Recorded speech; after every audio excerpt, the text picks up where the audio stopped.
Go check out the room. Okay, I'm the content creator for this channel. If you like what I'm doing, just subscribe and then also hit the that little bell. That means you're gonna get notified of other videos that I do.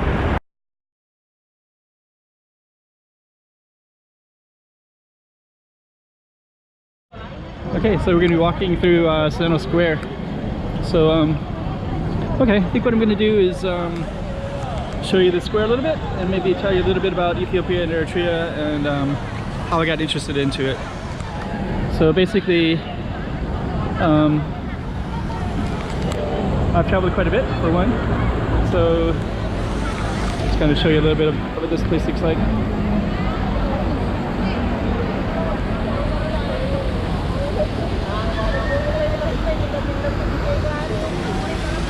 And I guess Ethiopia, probably what's made me more attracted to it is, I guess for one, it just seems like such a unique culture. So it kind of reminds me a lot of being in Asia, where each nation over here is significantly different from the next. You know, like Japan is quite unique, Thailand is quite unique, Vietnam is quite unique. I mean, people can make an argument that they're similar, but if you live here, they seem like other planets. And I guess the same could be said about a lot of different places, just so you can see what it looks like. But even in Europe, you know, like a lot of European places also look quite a bit different. But in Africa, they always talk about how amazing and rich all the different countries are in Africa. And but you know, like Ethiopia is even really unique, even for Africa. It's like very, very unique. And people can make an argument that it's kind of similar to whatever, to the other neighboring countries. And I guess it is in some ways because they're neighboring, but it's really, really completely different. So something about that's really attractive to me. The music is quite unique as well. I guess one of the things that's interesting to me about Ethiopian Eritrean music is that it's very accessible. So I noticed they compete with each other quite a bit. Where competing mean that when I find music's about Ethiopia, there's a lot of stuff about Eritrea as well. And they'll label it, Ethiopian music 2019, new music, Eritrean music 2019. Maybe I'll just walk through here a little bit more while I'll show you a little bit more of this while I talk. But it makes it very accessible. So I think there's actually like some competition there. And that's actually kind of interesting. I mean, I don't know what people think about it there, but you know, I'll notice there's like new Eritrean movie, new Eritrean comedy, pranks, and it'll be one, like I don't know, it's like whatever's available in Ethiopia is like available in Eritrea as well. And I do hear differences between the two. Originally I couldn't see it very well, and but now I can subtly see the differences. You can still there's a lot of different kinds of music, so I'm sure there's lots of different influences on each other, so I wouldn't ever say that I could just identify one as being one or the other right away. Oops, hello. Okay. So anyways, yeah, today's a pretty popular day. It's actually a holiday here. I'm going to be walking straight up these stairs in Macau. So that's basically part of how I got interested, because the music was accessible. I visited Ethiopia twice, and I don't know what it is about Brazil, but I've always Ethiopia, but I did want to say Brazil actually. A long time ago I was very interested in Brazil, and as an American person who's familiar with black and white cultures, living in the same country and a lot of the same, I found it really amazing when I went to Brazil and saw kind of a parallel universe of a richness of music and culture and different things. And I don't know, something about let's kind of go like this and then you can see everything.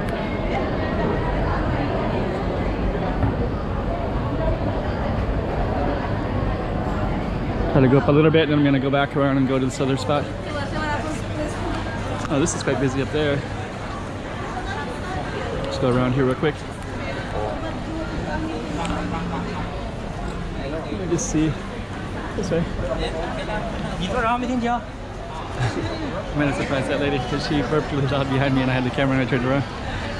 But anyways, I want to go up that street, but I don't want to walk in parallel with the two guides that are right there, so it's pretty cool. So we're gonna go up that right now. But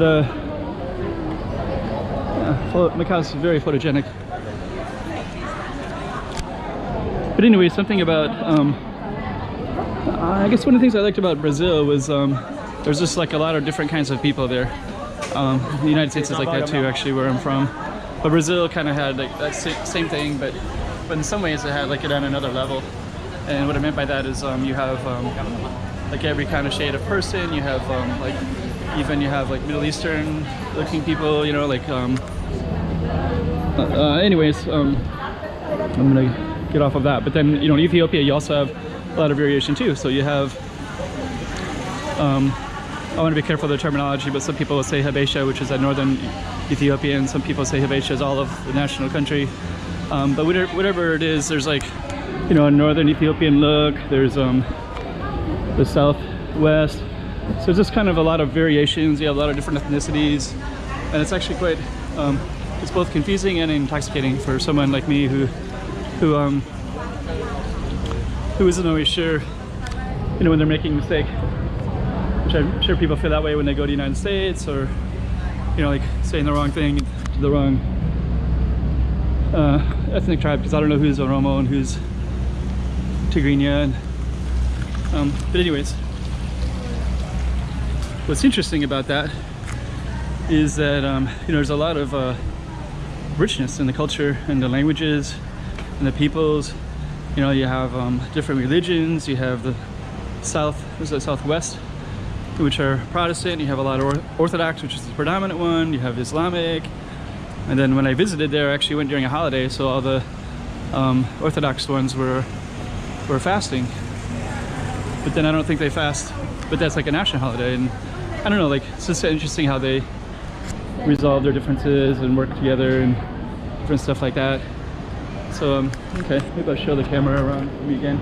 So actually, so a lot of that stuff about Ethiopia is very interesting. It's like intellectually a very interesting place. It's a very unique history. A lot of people fall in love with it because of Jamaica and Bob Marley and Salesa and Ethiopia never having been conquered before.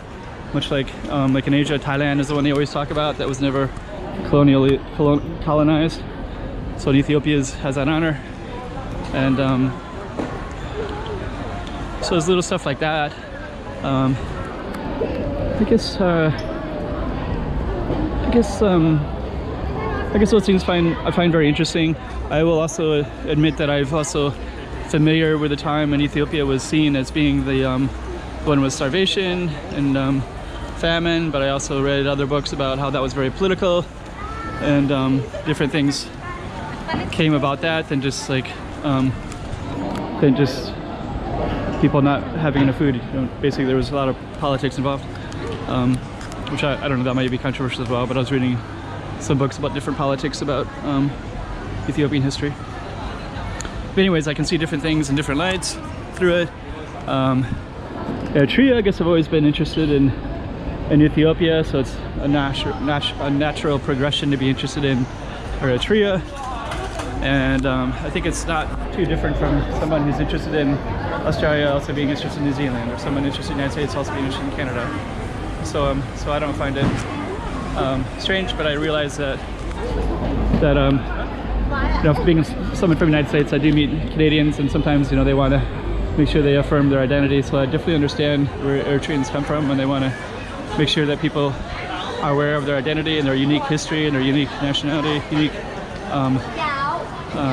nation. And so I want to acknowledge that.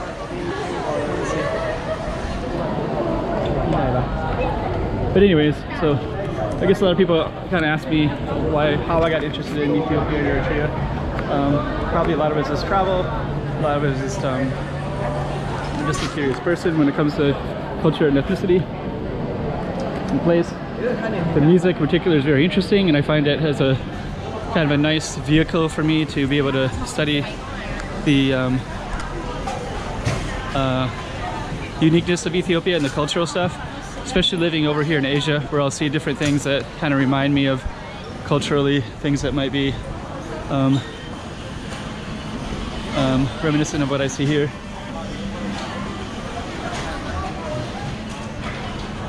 So as I'm sharing, I'm basically giving you a tour of Macau, of Soneto Square. This is kind of one of the main tourist areas. So maybe I'll just keep walking while I talk, but I don't know, maybe just ask me some other questions about why I'm interested in Ethiopia or Eritrea. I might even make those into separate videos. I want to create this first video where I'm combining them because maybe a lot of people have the same curiosity. Some people have been asking me if I am married to an Ethiopian or Eritrean. I am not. I'm not married to one. I've actually I guess actually years ago I did date someone who was half Ethiopian and half Sudanese from Khartoum years ago when I lived in New York. But that was the extent of it, and that was 15 years ago or so. Maybe 20 years ago.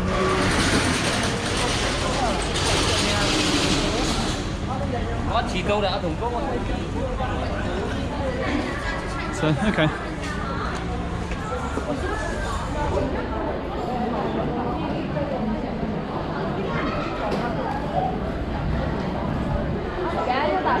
So I hope I was able to answer some of those questions that I get about how I got interested in the two.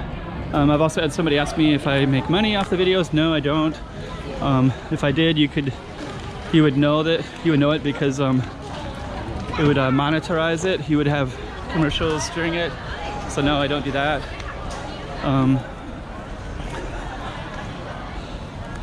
But even if I did, you know, people are providing something that people are interested in, then I think it's fair to monetize it. But no, I'm not monetizing it. Will I in the future? I don't know. I have no idea. I don't have any interest in monetizing it anytime soon, though. I'm not trying to build something into monetization thing.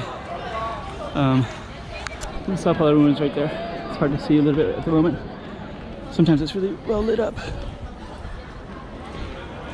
It's gonna go around the block and then go back into Madness, and I'm gonna go visit one of my friends who owns a bar. Okay, so I guess that's pretty much all that I can really say at the moment.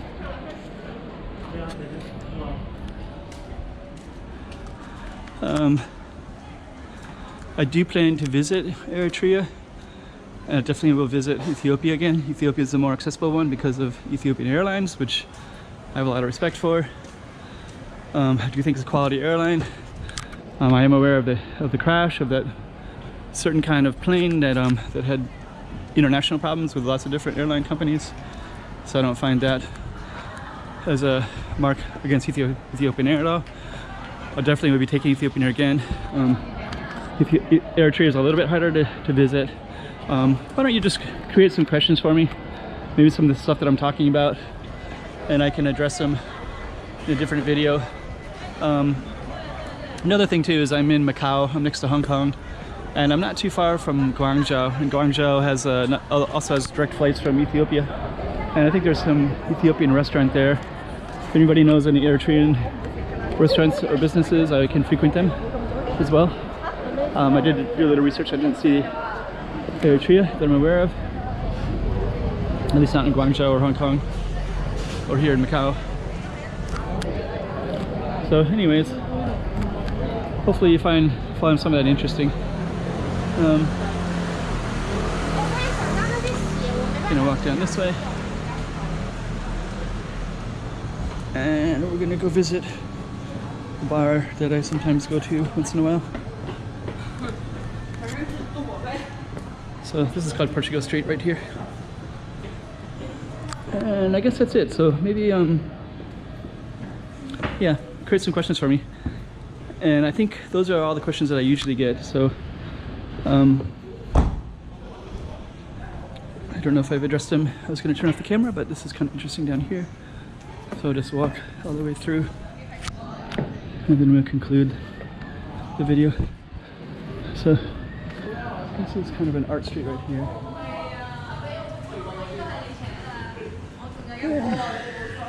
And this one is Hello. Hello.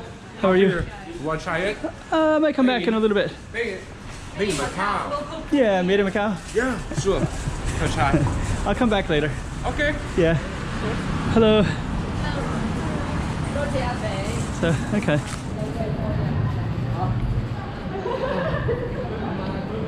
Okay, let's go to visit my friend here, but this place is closed.